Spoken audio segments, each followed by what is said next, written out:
C'est bon. Bien. Alors j'avais 10 ans, j'étais dans mon quartier sur la Haute-Savoie, et puis dans mon quartier, en fait, ça fait des rangées de maisons, mais comme une piste de vélo, si vous voulez, mais qui fait environ 500 mètres, vous voyez. Donc il y a des maisons tout autour, les maisons à l'intérieur, et donc moi j'avais 10 ans, et j'adorais, c'était l'été, c'était au mois de juillet, et c'est à cette période, donc il y avait le Tour de France. Et donc quand j'avais 10 ans, c'était mon héros, c'était le cycliste là. Oui, Bernard Hinault, merci. Ouais. Et donc, vous savez, comme un petit vélo bleu là de course, 10 ans, et je rêvais à vivre ces sensations là du cycliste, comme vous savez, les pistards là, qui ont le casque, puis j'étais à fond, j'étais comme ça. Et donc je faisais le tour de mon quartier, c'était au plein été, il n'y avait personne.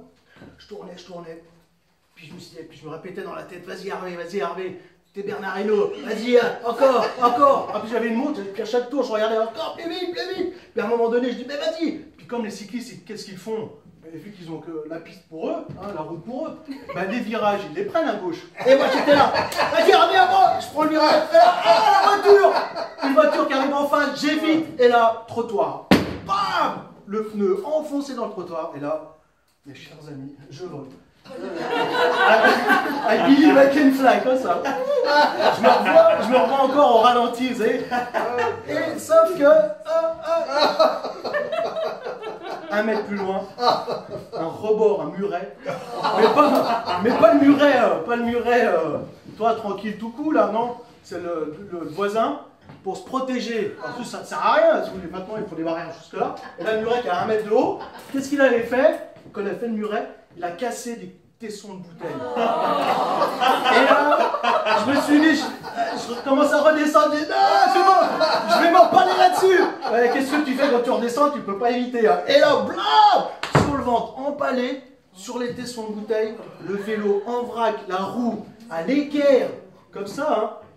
Enfoncé sur le trottoir, le gars de la voiture qui sort, qui commence à gueuler, mais qu'est-ce qu'il lui fait et tout? Je me regarde, je le retourne, puis je commence à l'insulter, j'ai dit, tu vois pas que j'étais en train de prendre le virage? Là, il a revenir, je peux pas le laisser tranquille, j'étais à fond dans mon truc. Et puis je lui dis, il me fait, ah, t'as besoin de quelque chose? Je fais, non, mais c'est bon. Je te pissais le sang, le vélo en train. Je repars, fier comme D'Artagnan. Hop, je reprends le vélo, puis tu sais, vous voyez l'image du mec qui part de dos avec son vélo comme ça, tout bancal. Je reviens, je fais 100 mètres, j'arrive à la maison. Et puis ma mère dit, mais qu'est-ce qui s'est passé? Puis moi je dis, non, c'est rien, je suis tombé et tout.